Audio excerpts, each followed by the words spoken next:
All right, what's going on, everybody? It's me, Jonathan Thompson, Market Menace Trading. Thank you so much for being here. Kind of an emergency video that I wanted to go ahead and jump in. I mean, it's not really an emergency, but Bitcoin's having a lot of movement, and I just want to take you guys through a little bit of what I'm seeing. I am in a trade right now. Took a long position after a really nice pullback, so I want to go ahead and get into that and show you guys a little bit of my mentality as to why I decided to take a long position. Honestly, with a bearish sentiment in the market. Famous last words. So the reason that I did that, number one, we'll zoom out on the chart a little bit, and I want to show you something. I'm going to show you, number one, we have been in a big consolidation pattern for, well, actually, originally, this was up here. Let me go ahead and change that out.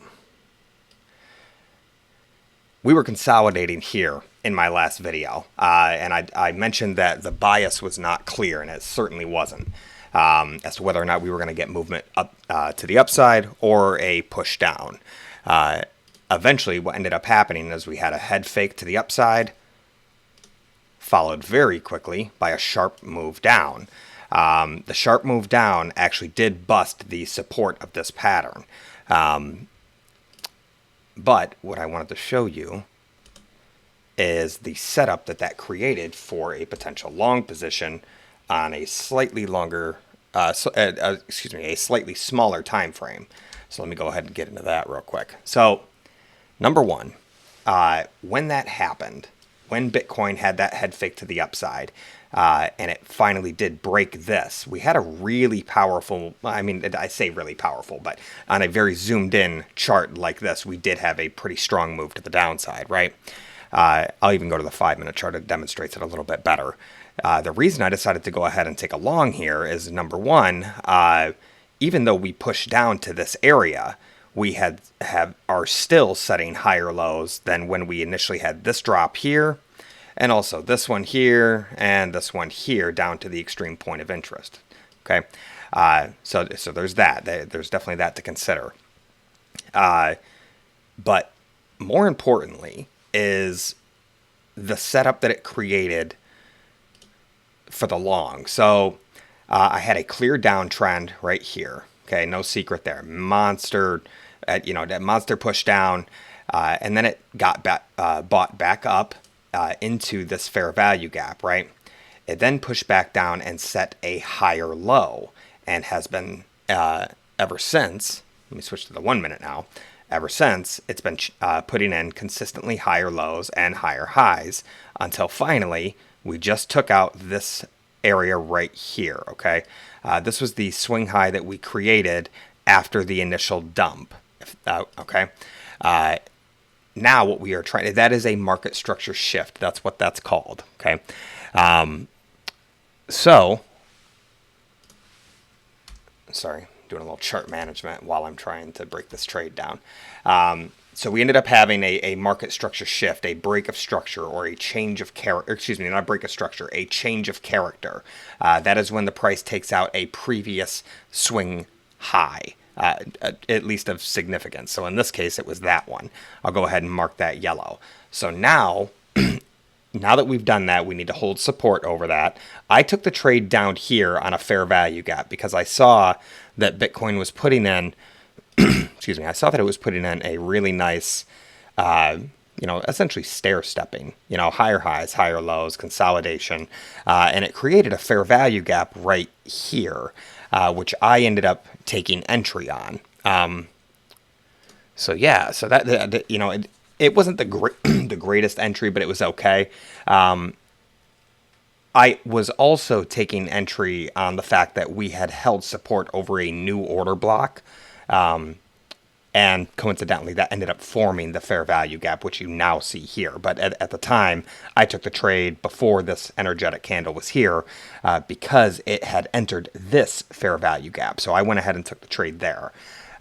Stop losses was originally down here, but now that we've moved up, I'm starting to step my stop loss up. The trade is still very new. So I'm not comfortable just yet making it a break even, but I'm very, very close. And the reason I'm telling you that is because I want to show you guys how important risk management is. Okay. And I want to mitigate my risk as much as possible, as quickly as possible, but still not so aggressively that I end up missing out on potential profits uh, by getting stopped out needlessly. So, I mean, right now my risk is, I mean, it's almost nothing. I mean, I think I'm risking it at 0.04, so I think that's maybe $10, which is crazy considering this is a $40,000 trade right now. So, I mean, it's a heavily levered trade. 30x actually to be precise. So that is a 30x long. It is for 1.35 Bitcoin. My entry was 30,000. Sorry, make sure you guys can see that 30,107. And that was I used 1,360. I just did a quick click. But yeah, I'm using actual money of 1,363, but that's levered 30x, so the position is actually worth closer to about $39,000 or $40,000. So the fact that I'm able, and that's why I love the smart money concept trading strategy, particularly in choppy environments, because it allows me to take entries like this and potentially only risk, maybe anywhere between $50 to $150 per trade. And my upside is, giving me a 14 to 1. My upside target on this is basically just the top of the pattern where we originally got rejected from just a few minutes ago, or a couple hours ago, right here with this little double top here. So, I didn't even take this trade assuming that Bitcoin was going to come up and break the structure. I took it based essentially on the fact that it put in higher lows after a energetic move down. We are actually inside of I think that's like a 3-minute fair value gap right there. Yeah, it is. That's where I drew that. So we have a huge inefficiency right here, which I've marked with the fair value gap here. Let me make sure that you guys can really see this. Yeah, we have a huge inefficiency here, also known as a fair value gap, a void in the market, an imbalance. They all mean the same damn thing. Basically, it's people were not able to sell on the way down. Were not able to get their sell orders in. There was, presumably a lot of traders that were waiting for the price to return to here in order to maybe get their sell orders. However, being that we have put in a really nice demand order block right here, they may be changing their mind. I would certainly not, or I would certainly be second guessing that in the event that I was trying to take a short on this. I think at a minimum, Bitcoin will come back up and it will test the bottom of the pattern that it just broke out of. That's entirely possible. But I also want to consider the idea that, since we have closed multiple candles below this overall symmetrical triangle that's here, in my opinion, and I think a lot of traders would agree with me, that changes the pattern. Now, yes, this is still going to be relevant for sure because we haven't had the retest yet. We haven't had any significant rejection from this zone on a reattack. And I'm not saying that we are necessarily going to get that, but in my opinion, it's very likely that will happen. Particularly because we did not take out this swing low right here, which is probably what I would consider to be the tipping point. So, it was very close, though. Essentially, that ends up being a double bottom, and the bears have failed to push that price lower. They have failed to do it on a large time frame, so, multiple hour time frame, but also on the 15-minute, it also failed to set a lower high, or excuse me, a lower low. So I'm seeing a lot of buying pressure right there. And actually, this order block is probably better demonstrated like that, a wick-only order block on the 15-minute time frame, which is nice. It's not a guarantee that we're going to get a reversal, but the setup was too good to ignore, in my opinion. So let me go ahead and finish that explanation real quick. I will actually get rid of this. It's still a valid order block, but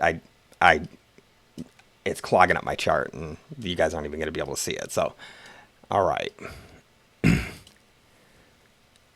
So this is the order block that we created on the 15-minute time frame. That's kind of wick only. That means that we didn't get a 15-minute candle body close inside of this. It really just wicked down multiple times. So that means that there's a lot of buying pressure in here. It's certainly a nice demand zone.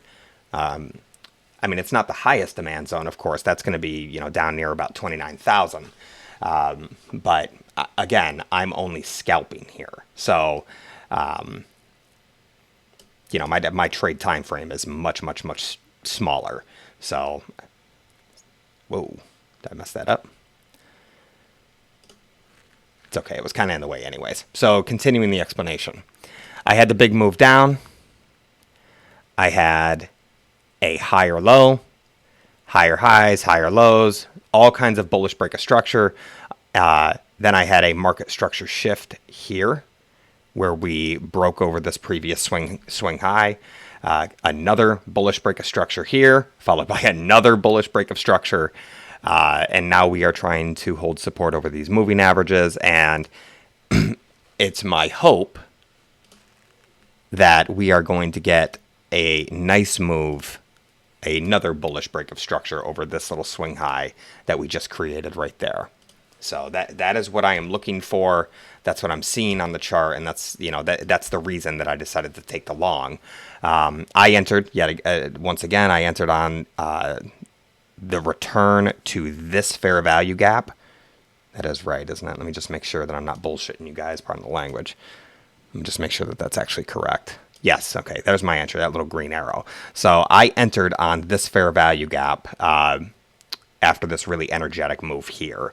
Had a bit of a sweat, pulled back down to here, but it did end up getting supported by a short-term trend line that seems to be forming here. So far has held, so far being the key word here. So I will be expecting some sort of a retest of that, but it would be nice if it would not do that. It would be nice if it just pushed back up and broke this current swing high here. I want to make sure that that is perfect, actually, because that's very, very important. That's at $39,149.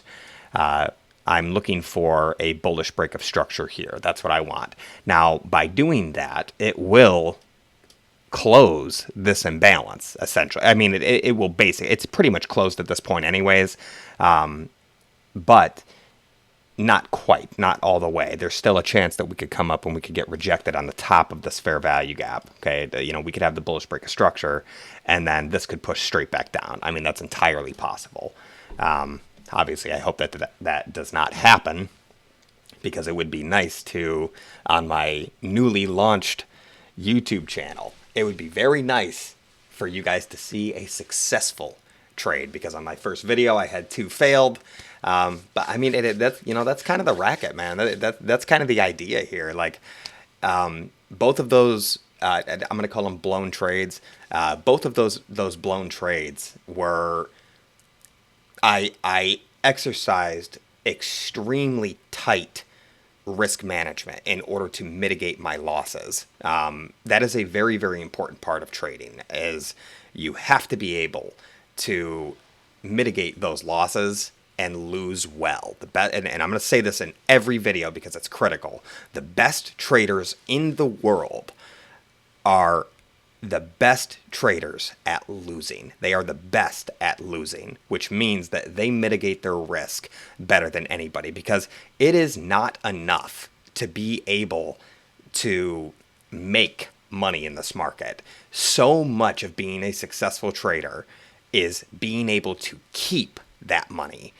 I cannot even tell you how many times I have had multiple $1,000 days, days where I'm up, $1,000 to $3,000, and I end up giving back.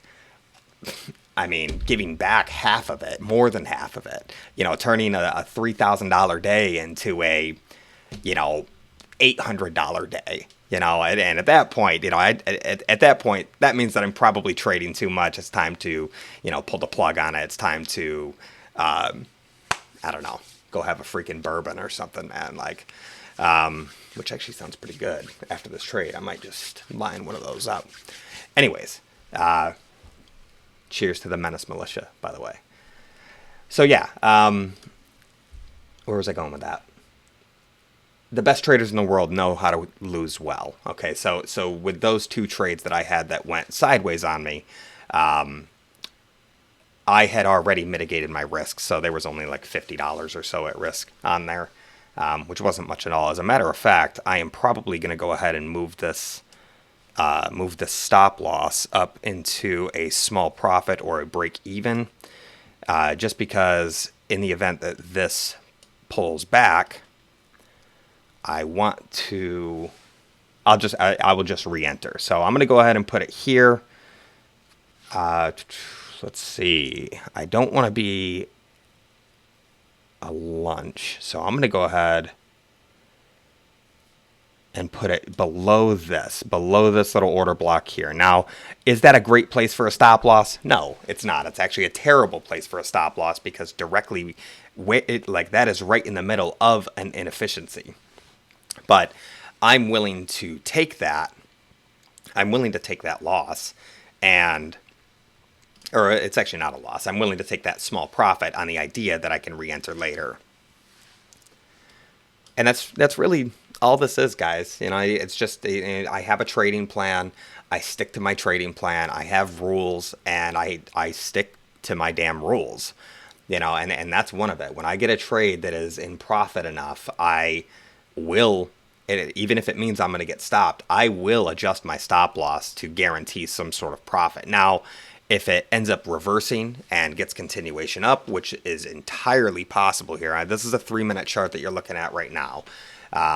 And right now we are retesting the 9 exponential moving average on the 3-minute time frame. Okay. And for those of you that are wondering, if you're new to trading and some of the lingo, some of the vocabulary that I'm using seems foreign to you, don't worry. You're not stupid. It's just we were never taught this stuff.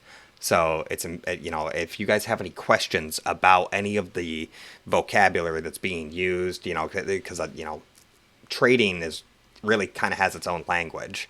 When I talk about things like Fibonacci levels or Fibonacci extension or golden pockets and exponential moving averages and relative strength index, right?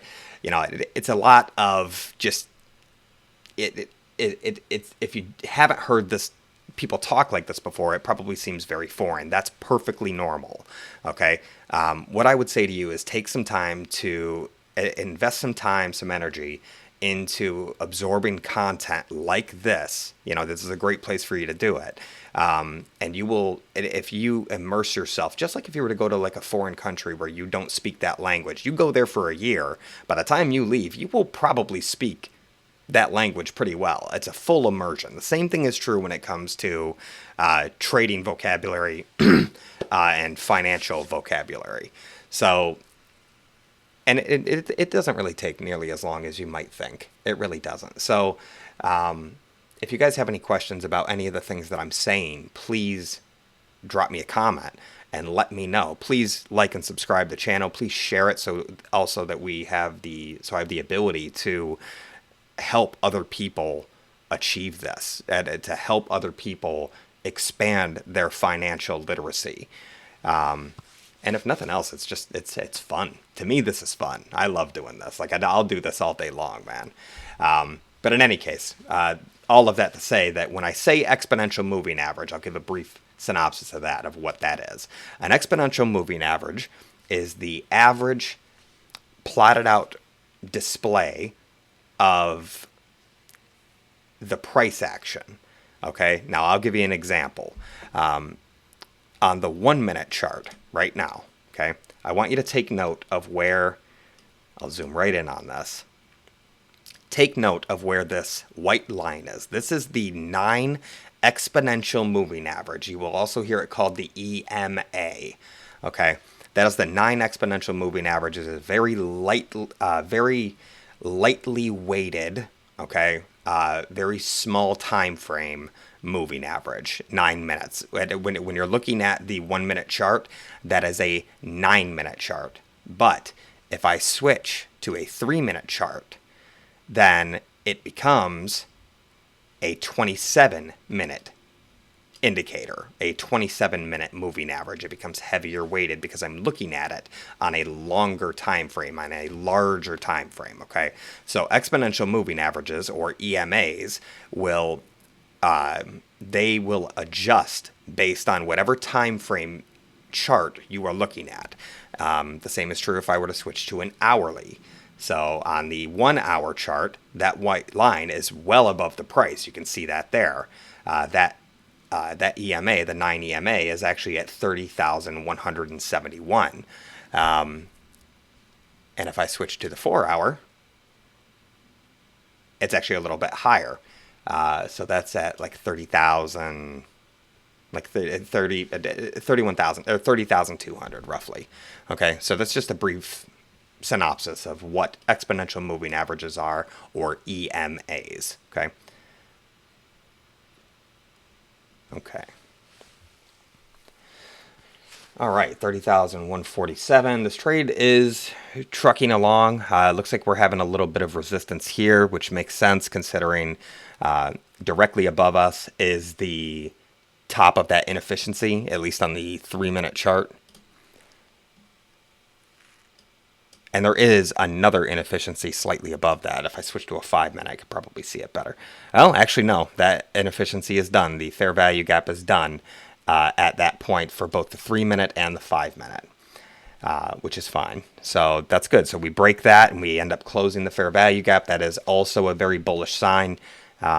Anytime you have a energetic move in one direction and then it turns around and closes that imbalance and doesn't get rejected within that zone, that is a good indication of bullish reversal or bullish continuation, because it is very likely going to get rejected inside of this zone and then continue the trend down. But the fact that that has not happened yet is very important. We're about to hopefully see a bullish break of structure in real time.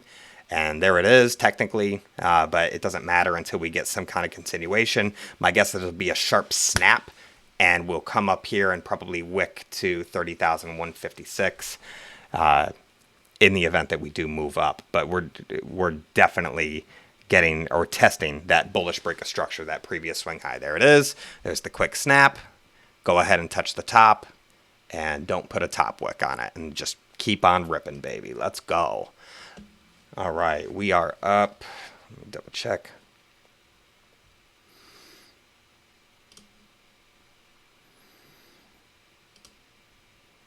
Okay, we are up 63 on the trade as of right now.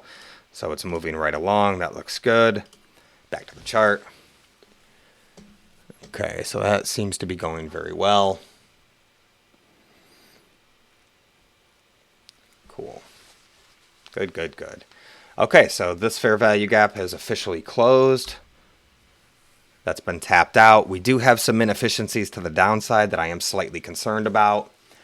But it's not huge. It's not a gigantic one. I want to see it on the 1 minute and see what it looks like.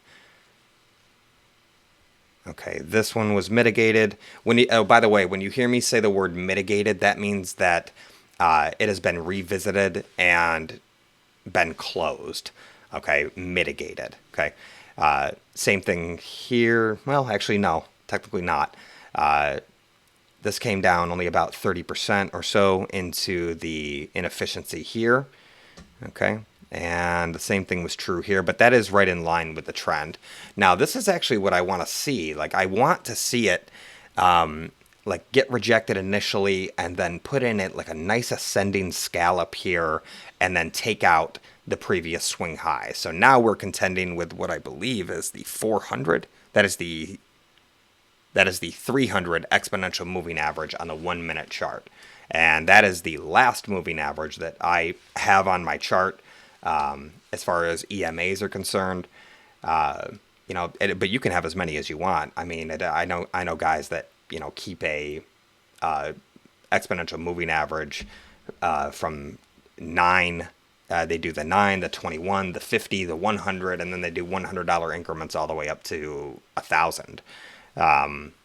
which I think is pretty excessive. I mean, at that point, you should just be switching time frames, because if you're looking at a chart and it requires you to look at a 800 exponential moving average, it means that you're probably going to be interacting with zones that are heavier weighted, so you should be using a heavier weighted chart. It would be, I mean, honestly, even the 300 is kind of inappropriate.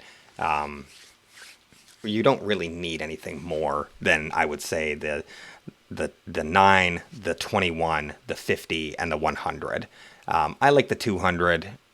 Or I'm sorry, you don't really need more than those four. But I do like to take it like that little extra mile and just have the 200 and the 300 there as well. And actually, on the smaller time frames, I actually do see a lot of interaction when it comes to that 300 exponential. So now what we're doing is we are starting to push up to the bottom of that pattern that we broke out of. So there is, and I'm going to tell you this right now, there is a monster. There is a really bad order block right here. And it's not huge, but it's big enough that it's going to cause a problem, like what I'm having with this. There we go. Okay, that's the area that we are about to re-interact with. That is the order block that preceded this very violent move down. So breaking that is very, very important. We're up about 80 on the trade right now. I have already moved into take profit territory, but it's not much. When I hit $100, I will move the stop loss up to 50, which will likely be around here somewhere.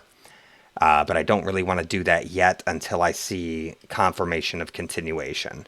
But I mean, you see what happens when you put in a low and then you have that nice bullish break of structure. There are all kinds of inefficiencies here on the 1 minute. I mean, there's 1, 2, 3, 4, 5, 6, 7, 8, and we are forming our 9th consecutive 1 minute green candle. Look at it. There's a little interaction there. We have returned to the order block. So, I mean, this is resistance. I mean, this is definitely going to be resistance here. We've tested it a little bit of an indecisive candle here. And now we have to push through this. So my guess is probably what's going to happen here. If there's any chance for bullish continuation, and I know I shouldn't be trying to guess what the markets are doing, but it's kind of an unavoidable thing.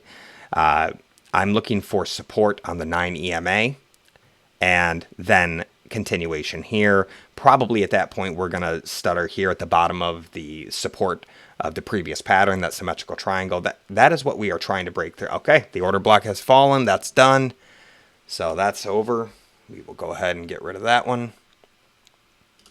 That's good. That's what you want to see. So now I want a continuation. It's definitely going to interact with us at 30,191. I have no doubt.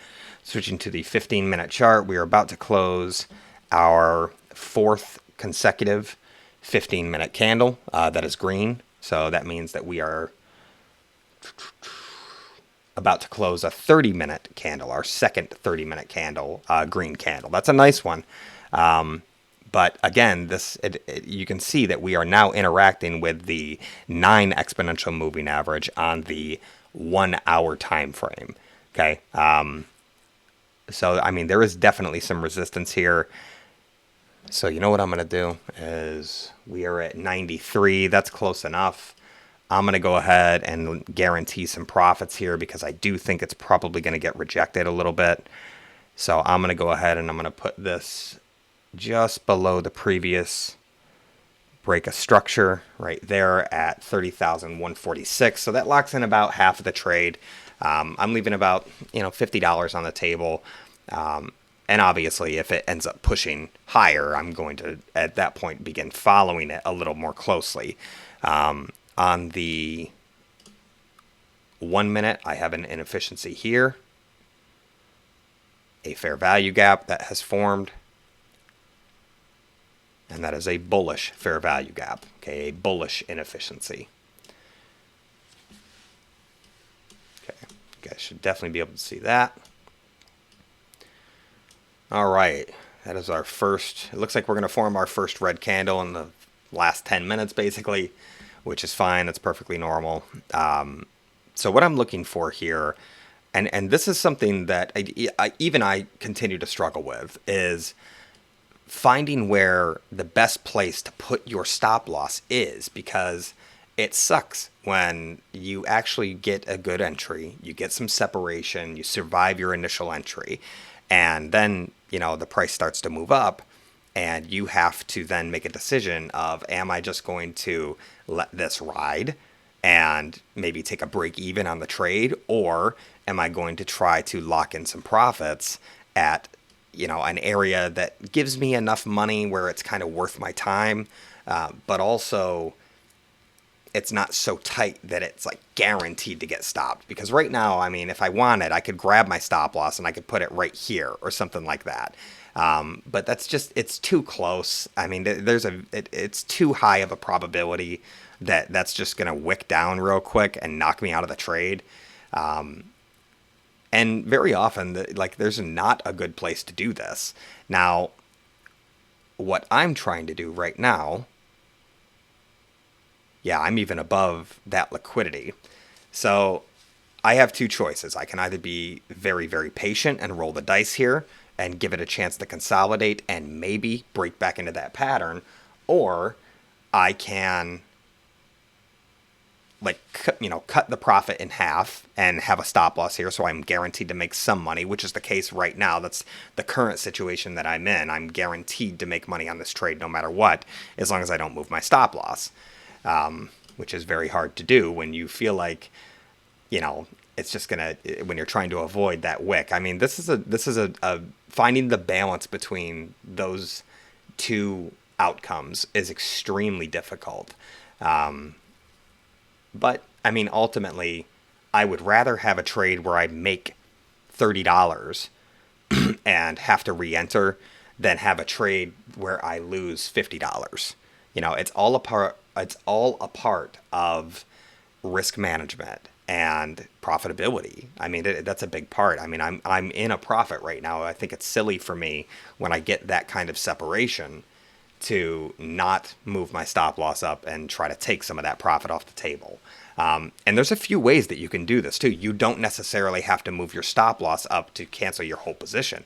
A lot of traders, what they will do is they'll leave, they'll put their stop loss at a break even, and they will wait for the price to return to a significant area, and they will take profits right there. Wow, that is so perfect. We got rejected literally at that area. So that is a significant zone. If we break that, I think that there is a really good chance that we are going to challenge this right here, the overall support for the pattern, which we fell out of. Bitcoin loves to do this, by the way.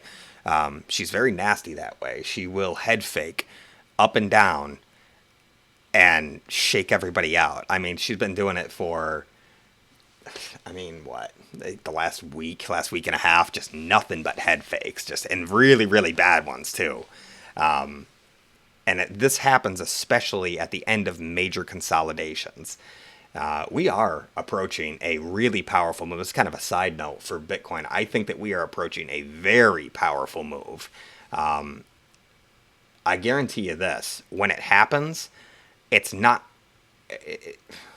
it's going to be more violent than people are expecting, no matter what direction it goes. If it breaks to the downside and we take out any of the swing lows that we had over the last few days, especially if we take out one in particular, news that the swing low that was caused by the Gary Gensler news, when he returned BlackRock's Bitcoin spot ETF application back. So if we take out 29,500, that will officially be a lower low.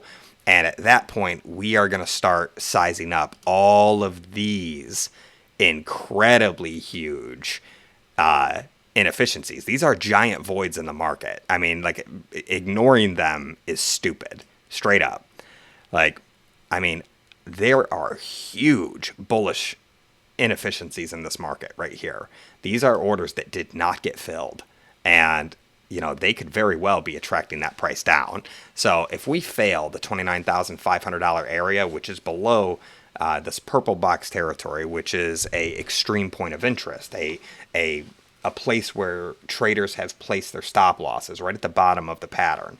If we do that and we end up pushing down, I mean, my guess is that we are going to have a really violent sell-off.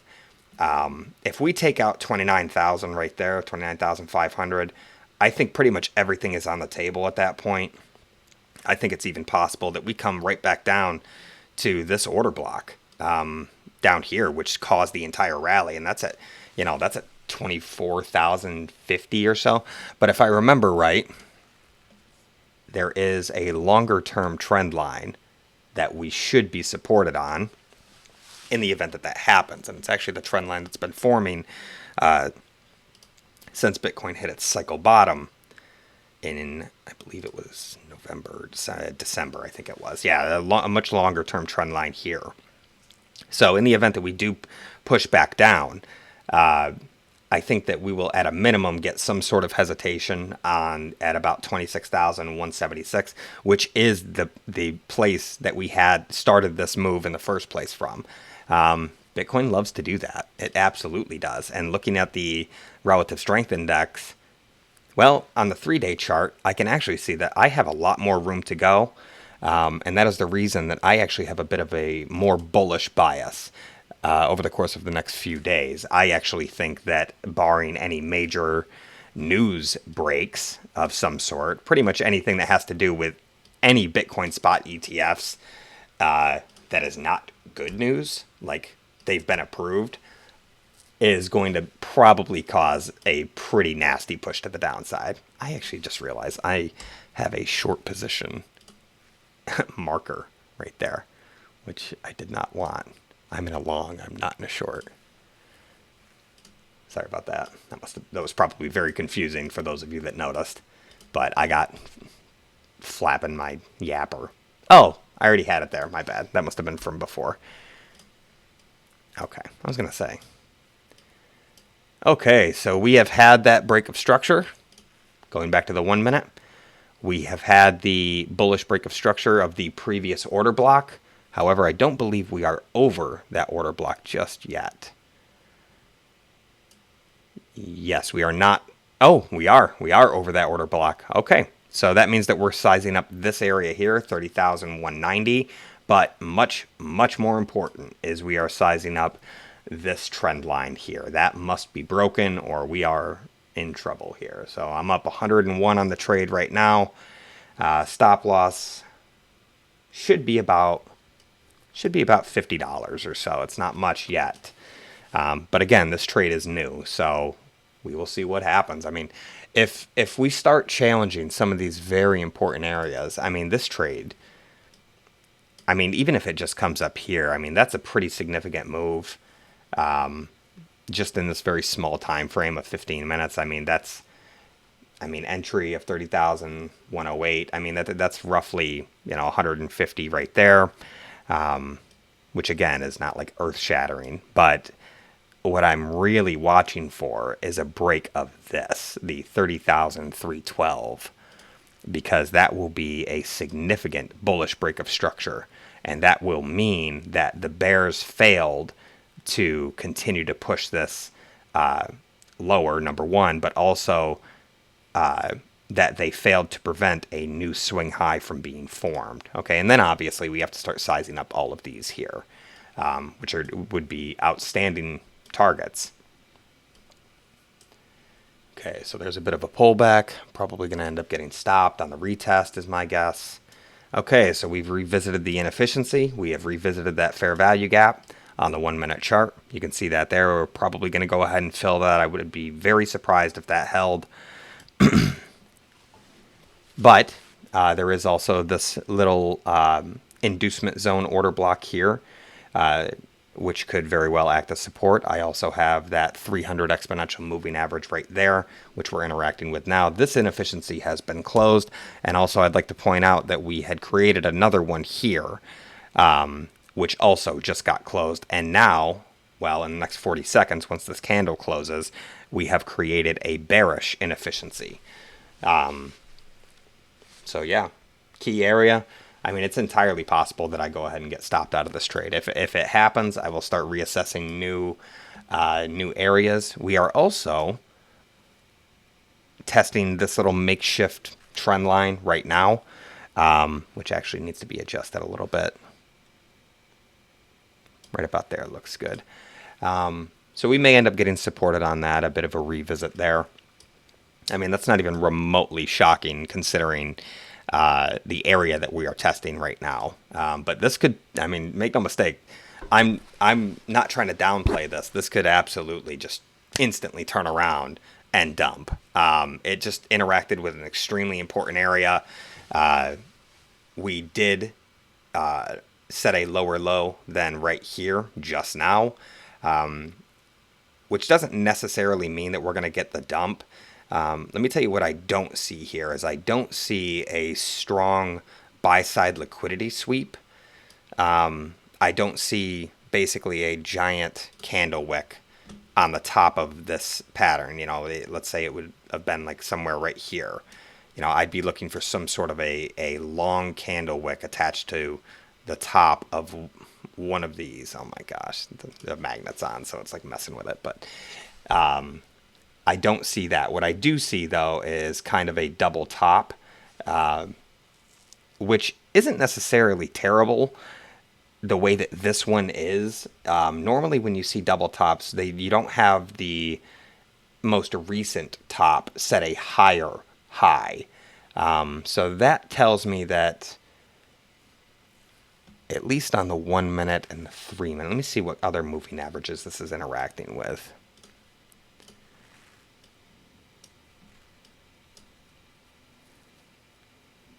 Okay, so I mean, on the 3 minute, I had an inefficiency here and here.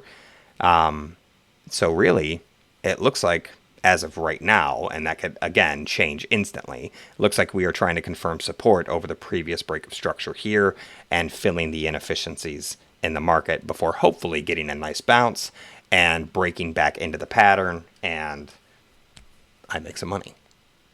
But I guess we'll see. We're very, very close to my stop loss. It's probably going to get triggered. I have my stop loss right here, which is just above the 200 exponential moving average and below the 300 exponential moving average. So I'm on the chopping block right now. I do have this 50 exponential moving average right there, but I mean, the 50 is really more of a trigger.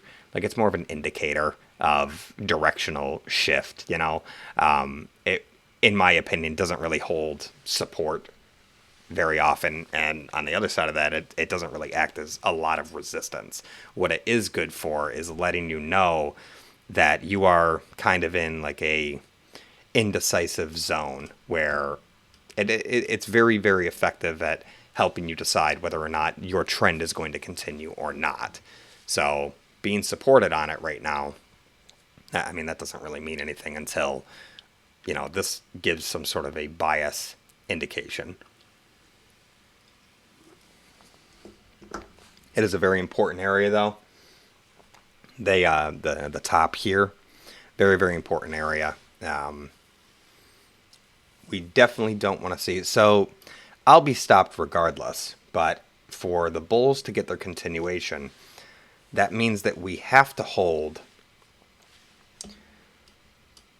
probably this zone. I would say there was a lot of consolidation there, a lot of equal lows, so that kind of built like a floor.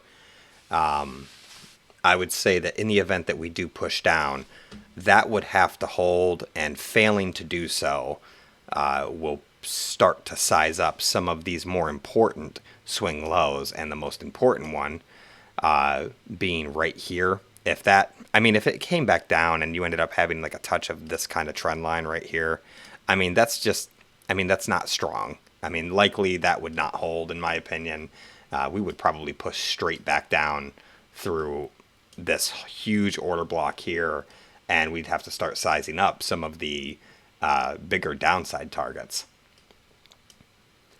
But that hasn't happened just yet. But if it does, I will absolutely short the ever-living crap out of Bitcoin. But right now, I mean, the trend is still up. The short-term trend is clearly still up. And so far, I have not yet failed to set a higher high. And technically speaking, I have just set a lower low, or a higher low than my previous consolidation of right here. I think that it's very, very likely, very possible, I should say, that we were only moving down to close the inefficiency, to close the void in the market, show support over the previous bullish break of structure, and hopefully get a reattack. Now, that was a significant area there, but that is no longer the swing high we have to take out. This is. So that's what I'm looking for. I'm looking for an additional break of that, and preferably with a little more power this time. But this is going to be a nightmare to get through right here. No doubt about it. There will be some sort of an interaction, and honestly, I don't really need to guess. I can pull up the order book, and I can look at the bears, and I'm going to show you guys that too.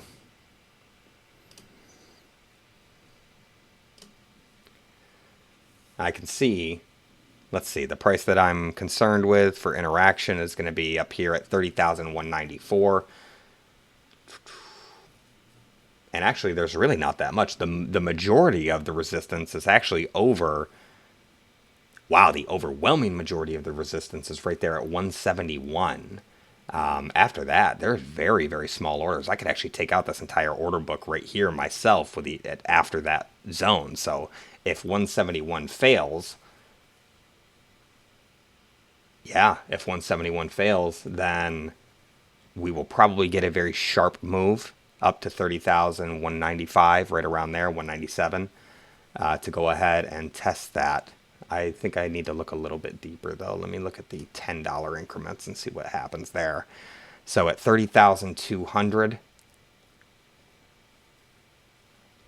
I mean, again, the bulk of that resistance is here. There's 907 Bitcoin, 904 Bitcoin being sold at 30,170. And at 30,180, there's only 200 more. So, I mean, that's a total of like 1,200 Bitcoins only right there. I mean, that's a substantial, I mean, obviously that's a substantial amount of money, but you're talking about a market that does, 8 billion in volume every day on a slow day, or more. And that's just on MEXC. Obviously that's not the entire world. I mean, Bitcoin will do, 30, 40, 50, 60 billion dollars worth of volume daily, like it's nothing, and on volatile days, I mean, you're looking at, 100 billion that will happen easily, particularly during scary times, big sell-offs. Oh yeah. So anyways, that's enough of that. Let's go back to the chart. Okay, so we are trying to hold support over the exponential moving average here. Here. And looking to get some continuation, hopefully. We have re-entered this inefficiency here. That needs to be closed. I can tell you this right now, if in the next 2 minutes we don't get an energetic candle to come and close this, then I would start sweating a little bit, because that means that it would probably roll over. So we're going to need a nice push. I feel like it's coming. I'm going to go ahead and look at the Bulls order book real quick.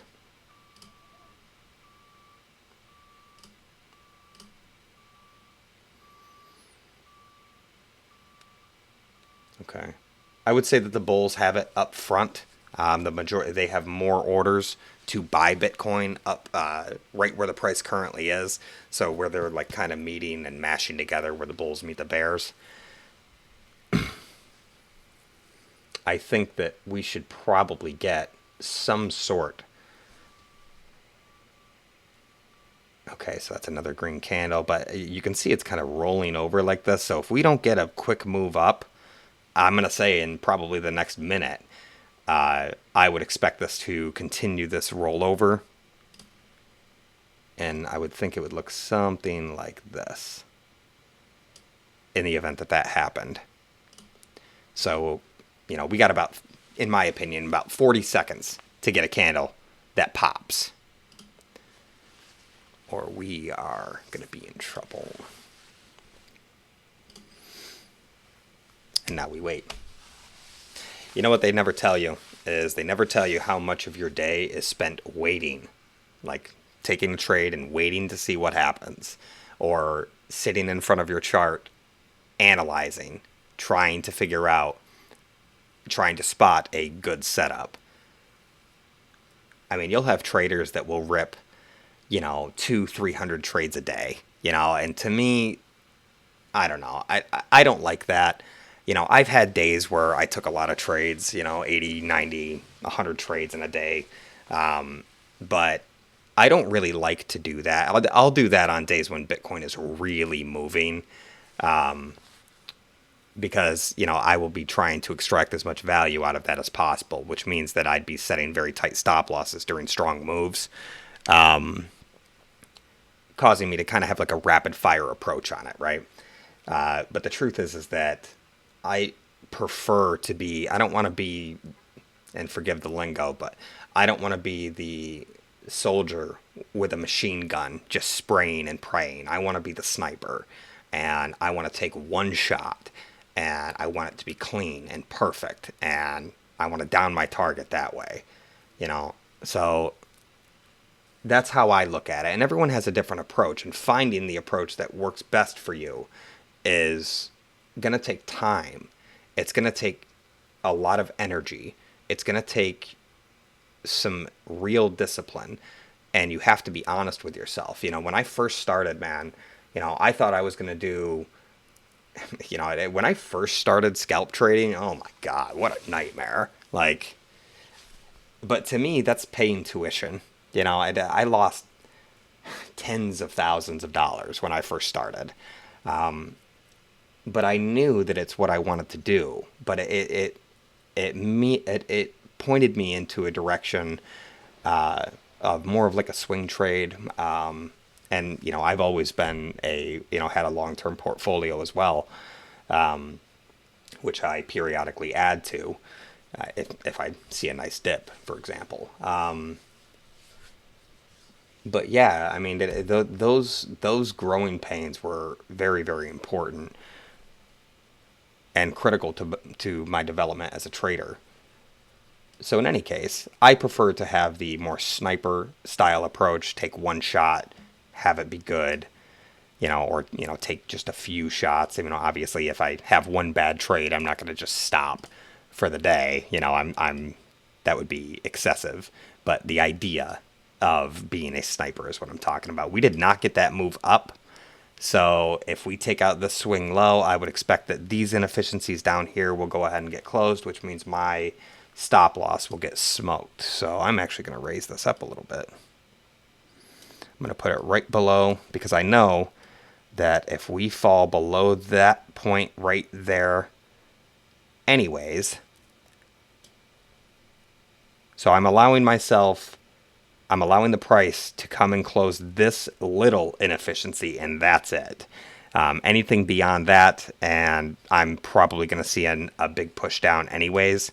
So I'm going to go ahead and lock in as much profit on this trade as possible, because I'm pretty sure that that's what's about to happen. Because we just failed to hold the 9 and the 21 exponential on the 1 minute. Let's see if we get help anywhere else. That is also a failure of the 9 exponential on the 3 minute time frame. And on the 5 minute, however, I am getting some help. And this is actually a little bit encouraging, because it looks like on this pullback, we came down and we touched the 5 minute, the 9 exponential moving average on a 5 minute time frame. That's this white line that you see here. Okay, not the support line that I've drawn, which is now kind of broken. This right here, this is where we got the bounce. Now, that was also being reinforced by the 50 exponential moving average on the 5 minute chart. Okay, something else to take notice of is the fact that we had the 9 exponential moving average cross over both of these heavier weighted moving averages, the 21 and the 50. That is called a golden cross. When you see that, it means that the overall momentum could be starting to shift, which is another good indication of reversal. Now, obviously, this is a very small time frame. It doesn't hold a lot of weight. Just because you get a golden cross on a 5-minute or a 15-minute time frame does not mean that Bitcoin is going to just instantly pop. It means that it's setting conditions that could create a situation where it does pop, if that makes any sense. So yeah, definitely looking for support on that 9 exponential on the 5-minute chart. Let's see, am I getting help anywhere else? Probably not. Yeah, that's a rejection. That's actually a failure to hold the 21 exponential moving average on the 15-minute time frame. So yeah, that's not good. So hopefully this just ends up being, just closing the inefficiencies that were down here on the smaller time frame. Looking at the 3-minute, looking at the 1-minute. Excuse me. That is a retest of this inefficiency here. Hopefully we end up getting continuation. Number one is we're going to have to break this right here. Going to have to break that top. I'm not going to call it a bullish break of structure, although officially, technically it is, because it is taking out a previous swing high. But it's not the one that matters. The one that really matters is up here. That's the one that matters. So, it'll be a good sign, though, if it does take this level out. Conversely, it'll be a really bad sign if it fails to take that level out. Okay, we've created another imbalance, or an implied imbalance here. Orders that are not able to be filled. But again, guys, this is a very, very small zone. I mean, that you're talking about a range of from 160 to a $6 range. It's nothing. And please also understand, I'm very zoomed in on this chart. Like I'm hyper zoomed in on a very, very tiny time frame. So, when I'm sitting here saying, Bitcoin looks bullish or Bitcoin looks bearish or something like that, please understand that I'm talking about a very, very narrow time frame. Okay, I am observing it through a microscope, not a telescope. Okay, so if I'm saying that I think it's bullish, please make sure that you're checking on what time frame I'm saying that, because again, and I'm going to say this in every video, I'm not a financial advisor. Okay, I am not a certified broker. I am a guy on the internet who likes to trade, who is sharing what he knows. Okay, this is not financial advice. This is me showing you what I do, and it is up to you to take that information with a grain of salt and make sure that you are exercising proper risk management, and exercising good trading fundamentals, good trading mechanics is what I call it. Just like with anything, with any sport, any discipline, you have to develop mechanics, and that's something that only you can do. I cannot develop your mechanics for you. That is up to you. But this is what I do. This is what I'm doing. These are my thoughts, my personal reflections, my personal opinions. Okay, so please make sure that you guys are doing your own research, and you are not ever taking chances, taking risks with money that you cannot afford to lose. Okay, most volatile market in the history of mankind. Make no mistake. Okay, so there's my disclaimer. You're welcome. Okay, so we did get that bullish break of structure there. So that's a good sign. That is a higher high and actually a higher low here. So now what I'm looking for, you guessed it, I'm looking for the move up here to close the imbalance that was created here. And then give us a nice bullish break of structure of the previous swing high, and then test that pattern right there. So that's what I'm looking to see happen, and we will see. I'm very grateful that I didn't get stopped out, man. Very, very, very close. All right, we are trying to march up and close the inefficiency here at 30,177, which shouldn't be too terribly hard. It's only a few dollars, but there is, that's a big area up there. The support of that pattern, the bottom of that pattern there. That's a big area. So we will see. I figure one trade add one trade per video should be fine. If you guys have any questions about trading or any questions about the trade that I'm in now, please feel free to ask it. If you guys want help getting pointed in the right direction, or if you know others that are looking to enter a space, enter the trading world, please point them in the direction of Market Menace Trading.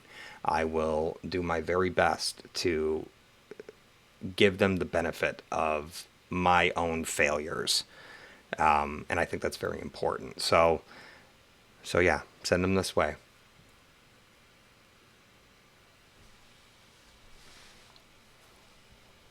$30,173. Little sideways chop. Couple inefficiencies, couple fair value gaps here. Nothing too terrible. I'm really looking for the push up here for the bullish break of structure. I really want to see that happen. Go ahead and slide this over so it's out of the way a little bit.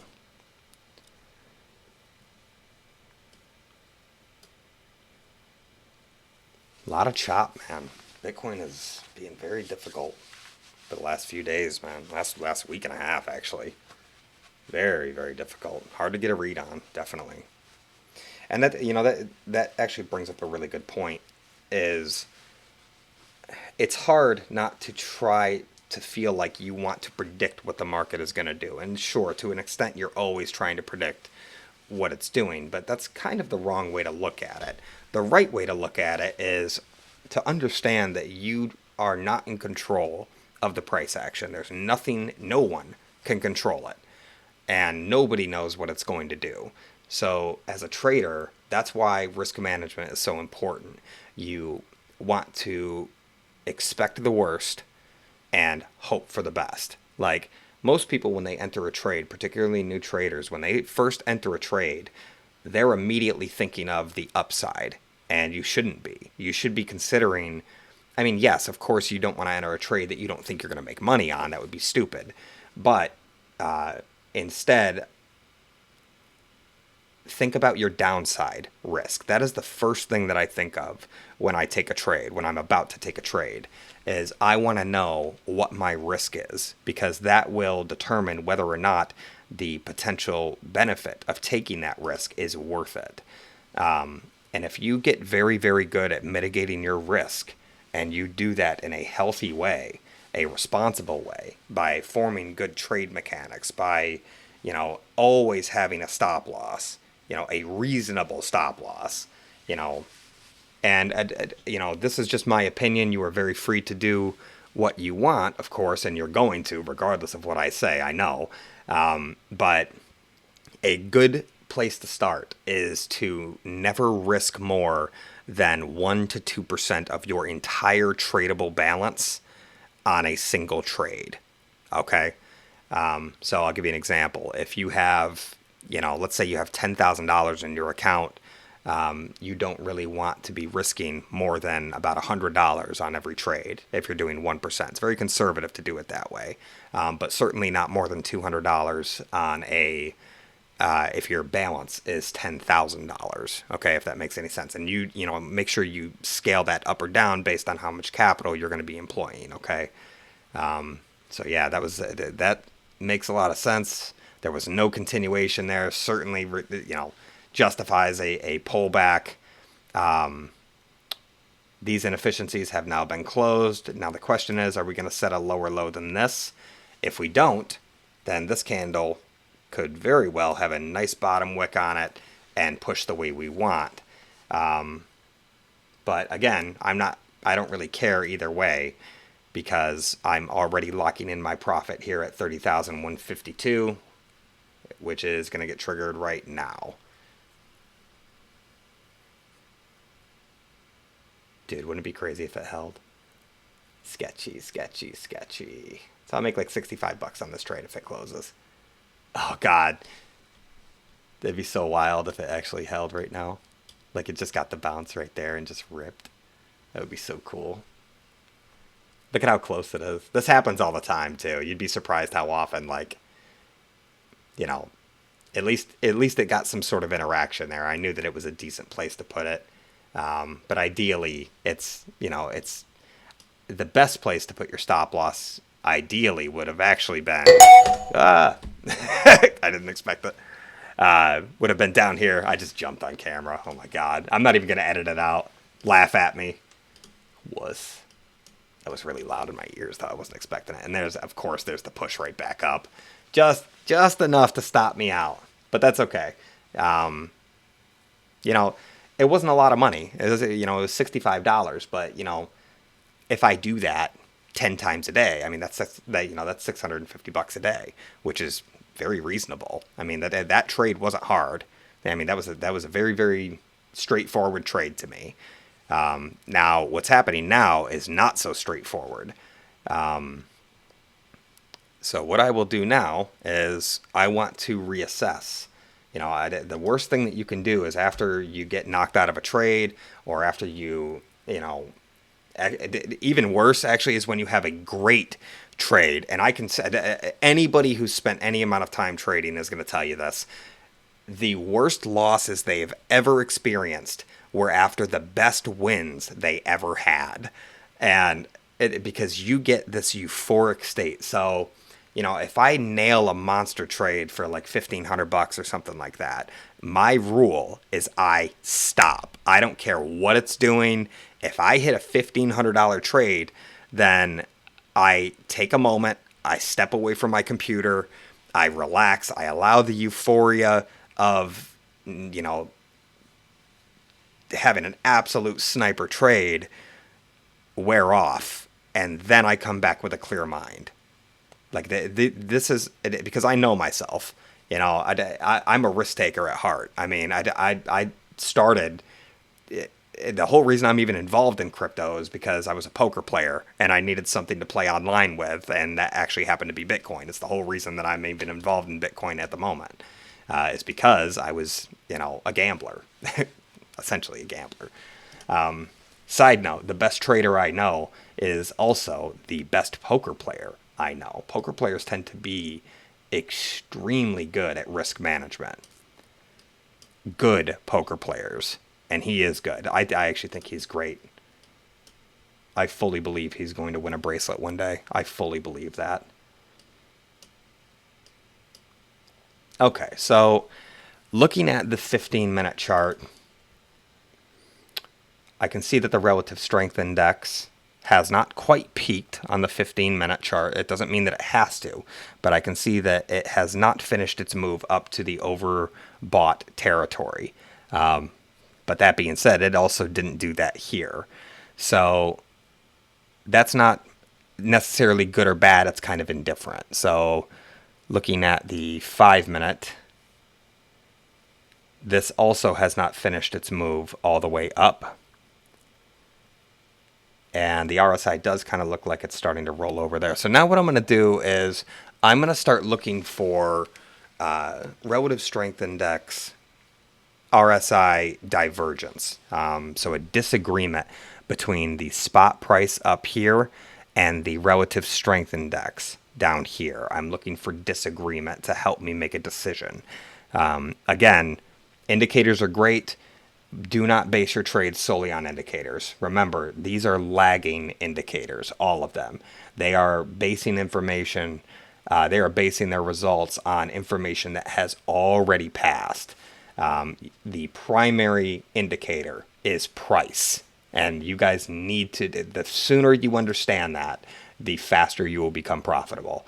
Like the leading indicator, the primary indicator you need to be using and learning to interpret is price action. Everything else is secondary. I don't care what it is. And anybody, and I'm going to tell you this right now, anybody that is saying that using a 1 or 2 or 3 indicators alone, or one magic indicator that tells you when to enter and exit, anybody that is saying that to you is lying to you, because there is no one indicator that lets you know everything that you could possibly need to know in order to make an educated decision as to whether or not to enter or exit a trade, or to determine bias. You can use them, and that doesn't mean that I hate indicators. I'm just saying I can't stand it when traders try. I mean, usually it means that they're trying to sell you something. It's probably an indicator that they themselves have built. And, maybe they want, you know, whatever. They're trying to give your credit card number at the end of it, Don't trust anybody that says that they have a single indicator that's going to make you profitable. They are completely and utterly full of shit. Pardon the language. Don't ban me, YouTube. So, yeah. Okay, so as of right now, so it was a good trade. I mean, let's say that. It was a good trade. Any trade you make money on is a good trade. Any trade you don't lose money on is a good trade. Let's see. So I have this imbalance that has been closed. That's on the 15-minute time frame. That's been closed. I have a good support block here. I have a nice I have a nice wick on this bottom candle here that actually lends credit to the idea that we are going to get that pushback in there. So my bias is still definitely bullish. Yes, the hourly supports that. 15-minute looks good. 5-minute also looks good. So now we are above all of the moving averages here. I'm going to go ahead and take another trade. I'm going to take it right here.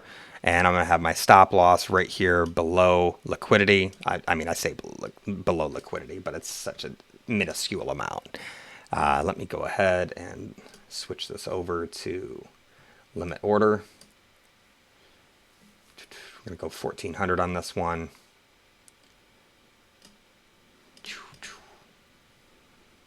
Oh, I don't want to close. No. Sorry about that. Open long. Did it go through? Order submission successful. We in there? Okay, so this is 1.4 Bitcoin. This is 1400 levered 30x. Big trade. They're all big trades on 30x leverage.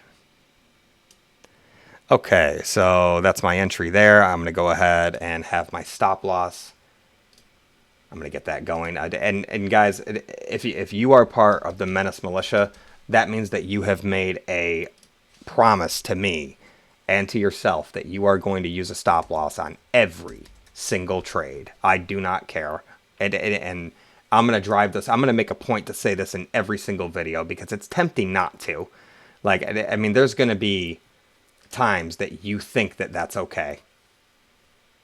And it's not. It's never okay. It's never okay to not have a stop loss. And I, in my heart of hearts, mean that.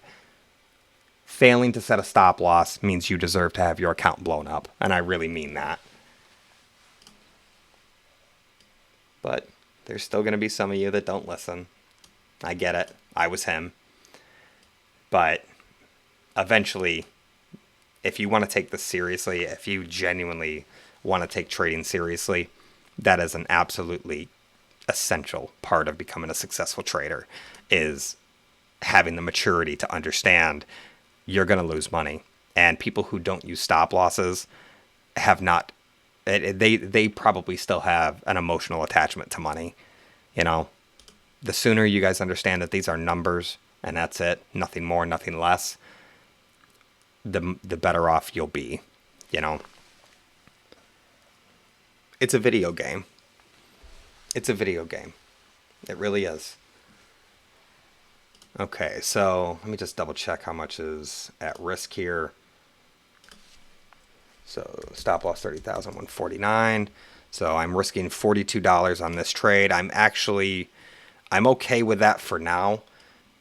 However, being that we are approaching such an important area, I will be moving that up as soon as price allows. Probably after we get this bullish break of structure here, I will probably move it straight to a break-even trade, because there is a high probability that we get rejected there, and I do not want to take an unnecessary loss.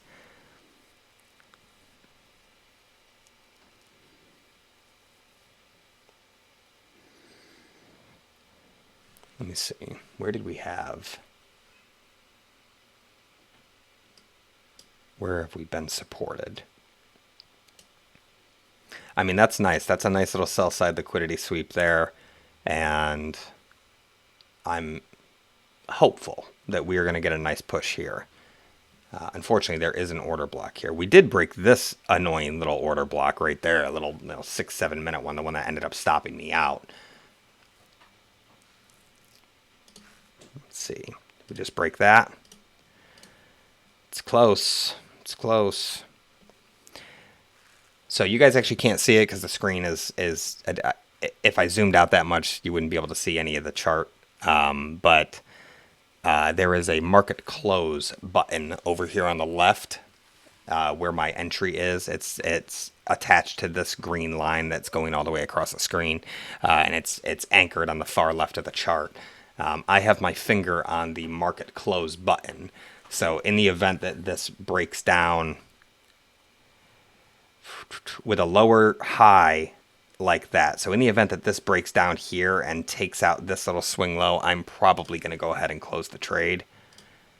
So that's the area that I'm watching. Even though I have a stop loss that's down here and it's an amount of money that I'm okay with losing, I know that if we break here, we are almost assuredly going to come down and stop this out anyways, because my stop loss is right here at the previous break of structure. So, there's no reason for me to hold a trade excessively long. And the reason that I don't just move my stop loss straight to there is because in the event that it has a quick wick, I don't want to get blasted, if that makes any sense. I mean, I'm still at risk for a quick wick anyways. I mean, the price is at 30,166. That's only $17 away from where I am now. So, I mean, the smallest, like these moves that we're watching right now are very, very small. They are not powerful moves at all. Bitcoin is actually extremely calm for the day for the most part. Like looking at the daily chart, I mean, Bitcoin's only down $162 on the day, which is nothing, so just trying to put things in a little bit of perspective. But I'm watching this trade very, very closely. I have my finger on the button over here.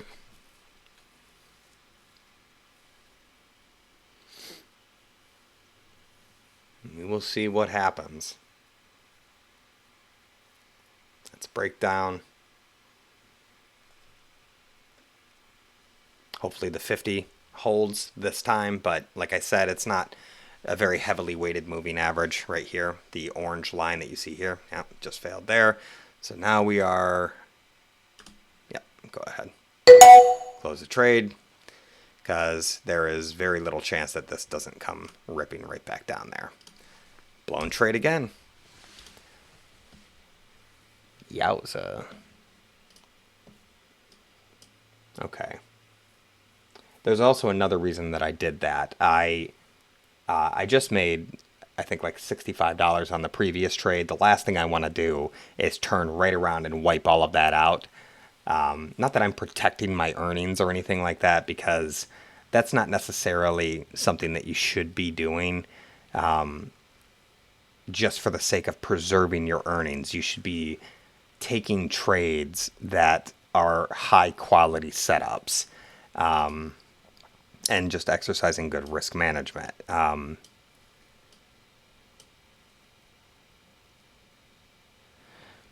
Okay, so what I'm doing now is what I'm trying to find is what kind of what kind of support remains for the pattern. This is irrelevant for now. Hopefully, it remains irrelevant. So now I'm going to start looking for any area of potential support that can be drawn on this. But what I will not do is I will not make the chart fit my bias. I will chart the appropriate support, the appropriate resistance, and let the chart tell me if it's bullish or bias. And I think a lot of people do that. I am starting to see kind of a new pattern here. I mean, it's been there for a while. It's just, let's see.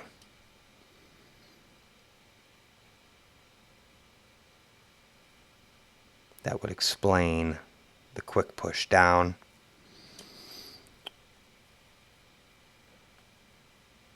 that would not explain that right there. But nonetheless, that is okay. So what I'm looking at, guys, is I'm trying to chart support and resistance so that I can see what everyone else is seeing. And this is in my opinion, a pretty clear ascending channel. These actually don't perform very well. They're actually kind of bearish patterns. And when they do break down, they usually break down pretty hard. And actually the measurable price target for this pattern is going to be the bottom of the pattern, which is 30,061. Which isn't a huge move. I mean, I know on this chart it looks big, but that's really only a move of about $100, which is nothing. But that is the measurable price target on this. So that's one way of looking at this. I actually don't think that that's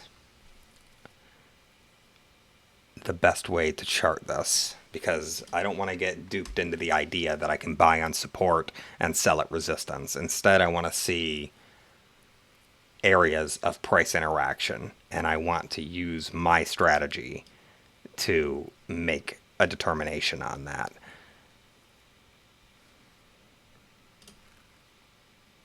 So I do have the swing high here and a descending area of resistance right there. Connect that to that.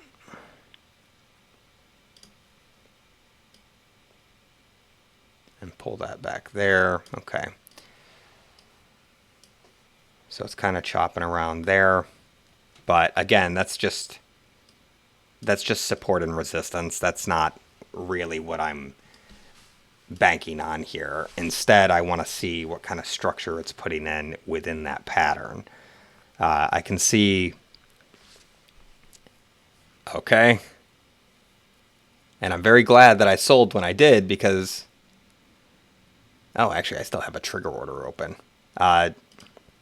Remember, my trigger order was right down here, okay? So we would have came very, very close to it.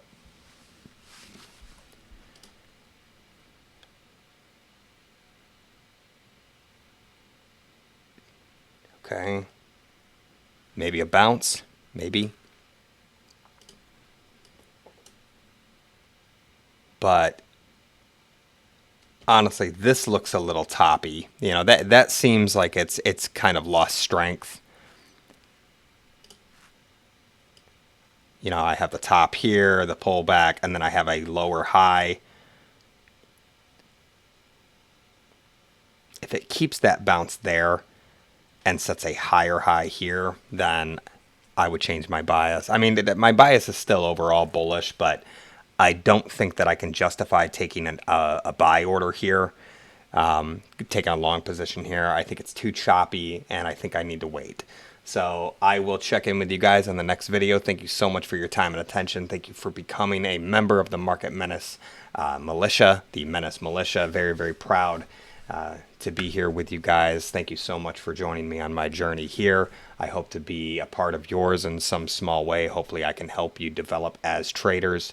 Yeah, please, if you haven't already, I would really appreciate the like, the subscribe, and maybe even share. Please turn on post notifications to receive most up-to-date content as soon as it is available. Okay, guys, that's going to be it for me for now. I'll check in with you guys in the next video. Take care.